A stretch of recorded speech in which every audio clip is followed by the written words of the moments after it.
Wrong friends. పాకిస్తాన్‌కి the end card పడనుందా? ఒకప్పుడు ప్రాణ స్నేహితులుగా ఉన్న వాళ్ళు భద్ర శత్రువులు ఎలా అయ్యారు? ఒకప్పుడు శత్రువులుగా ఉన్న మనం స్నేహితులం ఎలా అయ్యాం?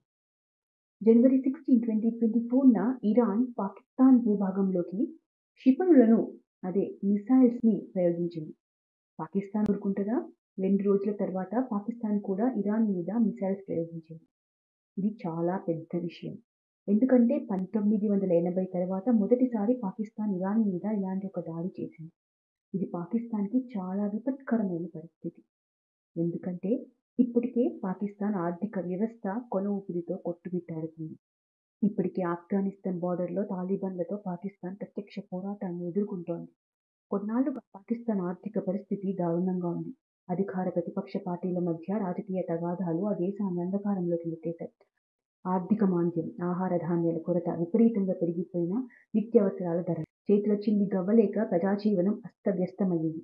దీంతో పాకిస్తాన్‌లో పరిస్థితి అల్లకల్లోలంగా మారిపోయింది. పైకి గొప్పలు చెప్పుకుంటున్నప్పటికీ పాక్ గతంలో ఎన్నడూ ఎదుర్కోని దుర్పరిస్థితిని అనుభవిస్తుంది. ఇప్పుడు ఇరాన్‌తో ఇలా. 1965, 71లో ఇండియా పాకిస్తాన్ వార్ జరిగినప్పుడు ఇరాన్ పాకిస్తాన్ యొక్క బెస్ట్ ఫ్రెండ్. భారతదేశానికి వ్యతిరేకంగా ఆయుధాలు ఇంకా డబ్బు రెండిటిని పాకిస్తాన్‌కి సరఫరా చేసింది ఇరాన్. ఈరోజు ఇరాన్ భారత్‌కి స్నేహితుడు, పాకిస్తాన్‌కి శత్రువు. ఇది భారతదేశం యొక్క వ్యూహాత్మక నిర్ణయాల వల్లే జరిగింది. అసలు ఇరాన్ పాకిస్తాన్ మీద మిసైల్స్ ఎందుకు వేసింది? 1979లో ఆయతుల్లా అనే ఆయన ఆధ్వర్యంలో ఇరాన్‌లో ఇస్లామిక్ విప్లవం మొదలైంది. ఇస్లామిక్ రిపబ్లిక్‌ని స్థాపించుకున్నారు. ఇరాన్‌లో ఉండేది షియా ముస్లిమ్స్.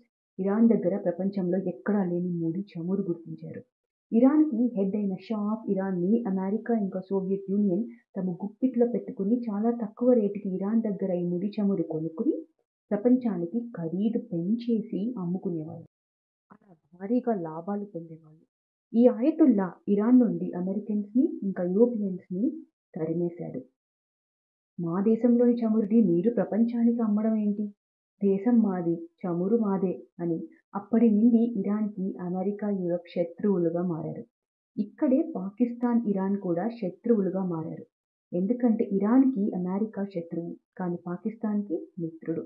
అలా ఇరాన్, పాకిస్తాన్ శత్రువులుగా మారారు. సో ఇదేమి డైరెక్ట్ శత్రుత్వం కాదు. అలా మొదలైంది. ఇప్పుడు మిసైల్స్ వేసుకునే వరకు ఎందుకొచ్చింది? ఈ సంఘర్షణకి మూలం బాలోచిస్తాన్.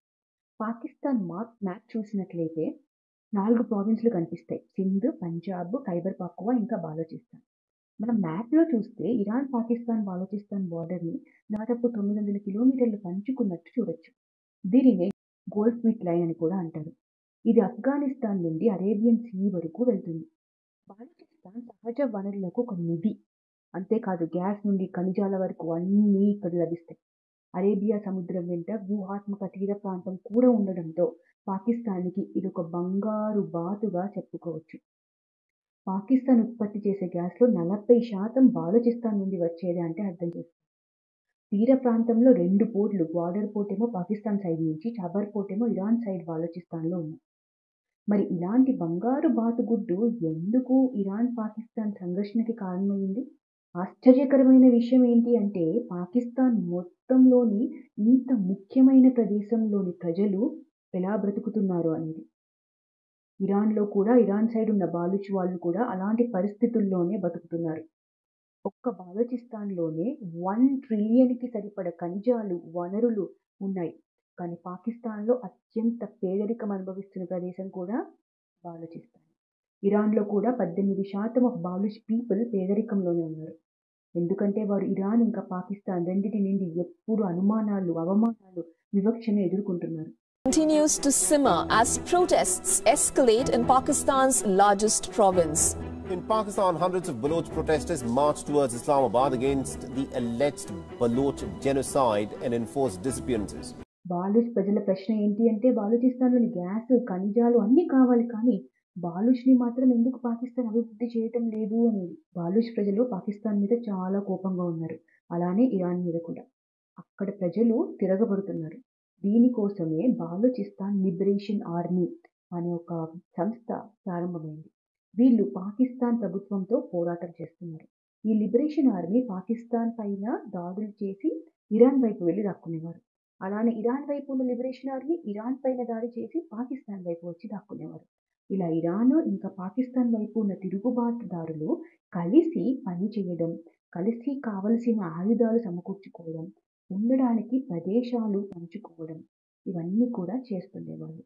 సో ఇరాన్ ఏమో పాకిస్తాన్ ప్రభుత్వాన్ని, పాకిస్తాన్ ఏమో ఇరాన్ని మీ తీవ్రవాదుల్ని మీరు నియంత్రించట్లేదు, మీరు ఎంత చెప్పినా వినట్లేదు, వాళ్ళపైన చర్యలు తీసుకోవట్లేదు అని తిట్టుకునేవారు. అలా కూడా శత్రువులుగా మారుతూ వచ్చారు. సో సహజ వనరులు సమృద్ధిగా ఉన్న బాలోచిస్తాన్ 2 దేశాల మధ్య వివాదానికి కారణంగా మారింది. సో ఎందుకు శత్రువులుగా మారారో తెలిసింది. మరి ఇరాన్ మిసైల్స్ ఎందుకు ఫైర్ చేసింది? 15 డిసెంబర్ 2023న సున్నీ మిలిటెంట్స్కు చెందిన జసల్ అదల్ అనే గ్రూపు ఇరాన్లో పోలీస్ స్టేషన్ మీద దాడి చేసింది. ఈ దాడిలో 11 మంది ఇరానియన్ పోలీసులు చనిపోగా ఎందరికో తీవ్ర గాయాలయ్యాయి. ఈ తీవ్రవాదుల్ని పాకిస్తానే పంపించిందని ఇరాన్ నమ్మింది. సో 16 జనవరి 2024న పాకిస్తాన్ బలోచిస్తాన్ మీద క్షిపణులు ఫైర్ చేసింది. దీనిలో 2 చిన్నపిల్లలు చనిపోయారు అని పాకిస్తాన్ ప్రభుత్వం చెప్తుంది. Tensions in the Middle East have been further inflamed by a series of attacks launched by Iran. Tensions are rising tonight between Pakistan and Iran after an Iranian airstrike on Pakistani territory that killed 2 children. ఈ దాడికి ప్రతిదాడిగా పాకిస్తాన్ 2 రోజుల తర్వాత ఇరాన్కి చెందిన సిస్టన్ Balochistan province మీద యుద్ధ విమానాలను మోహరించింది, దాడి చేసింది. ఆ దాడిలో 9 మంది చనిపోయినట్టు వార్తలు వచ్చాయి. అంటే మిలిటెంట్స్ని చంపామని పాకిస్తాన్ అంటుంది. ప్రపంచం కూడా ఇరాన్ని ఎందుకు పాకిస్తాన్ మీద దాడి చేశామని ప్రశ్నిస్తే ఇరాన్ కేవలం తీవ్రవాద శిక్షణ శిబిరాల మీదనే మిసైల్స్ని లాంచ్ చేశాము అని, సామాన్య ప్రజల మీదకి కాదు అని సమాధానం చెప్పింది. పాకిస్తాన్కి అదే సమాధానం చెప్పింది. పాకిస్తాన్ని అడిగితే పాకిస్తాన్ కూడా అదే సమాధానం చెప్పింది. దట్ మేము ఉగ్రవాదుల మీద దాడి చేశాం, ఇరానీ ప్రజల మీద కాదు అని. పాకిస్తాన్ 9 మంది తీవ్రవాదుల్ని చంపామంటుంటే ఇరాన్ ఏమో ఆడవాళ్ళు పిల్లలు చనిపోయారు అని చెప్తున్నారు. ఇది జరుగుతుంది. ప్రస్తుతానికి కొంత సద్దుమణిగినా అసలైన సమస్య అలానే ఉంది. బాలూచిస్తాన్ ప్రజల్లో అసహనం అలానే ఉంది. కానీ మనం ఇక్కడ నేర్చుకోవాల్సింది ఏంటి అంటే, మొదట అమెరికా యొక్క ప్రాబ్లం వేరే దేశం యొక్క ప్రాబ్లం కాదు. అది వస్తుంది పోతుంది, కావలసినప్పుడు తప్పుకుంటుంది. కానీ వేరే దేశాలు కొట్టుకుంటున్నాయి. 2 దేశాల మధ్య సంబంధాలు ఎలా ఉన్నాయి అనేది చూసుకోవాలి. కానీ ఇంకో దేశంకి ఈ దేశానికి ఎలా సంబంధాలు ఉన్నాయి అనే దాని మీద ఇంకో దేశం నిర్ణయాలు తీసుకోవద్దు. రెండవది, పాముకి పాలు పోసి పెంచుకున్నా కూడా అది ఏదో ఒక రోజు నిన్ను కాటేస్తుంది. ఇరాన్, పాకిస్తాన్ 2 తీవ్రవాదులని తమ డబ్బులతో పెంచి పోషించాయి. ఇప్పుడు ఆ మిలిటెంట్సే, ఆ తీవ్రవాదులే తిరగబడుతున్నారు. భారత్ అదే పని చేసింది. ఇది ఆ దేశాల యొక్క అంతర్గత విషయం అని, బట్ ఉగ్రవాదుల విషయంలో మాత్రం మేము చూస్తూ ఊరుకోము అని, అస్సలు సహనం వహించబోము అని చెప్తూనే దేశాలు తమ ఆత్మరక్షణ కోసం తీసుకుంటున్న చర్యలను అర్థం చేసుకున్నాము అని కూడా సమాధానం చెప్పారు ఎక్స్టర్నల్ అఫైర్స్ సంబంధిత మనిషి. ఒక దేశం యొక్క నాయకుడు బలంగా ఉంటే ప్రపంచమే తల వంచుతుంది, లేదంటే ప్రతి దేశం భయపెట్టే ప్రయత్నమే చేస్తుంది. అంతేనా? మీరేమంటారు? జై శ్రీరామ్.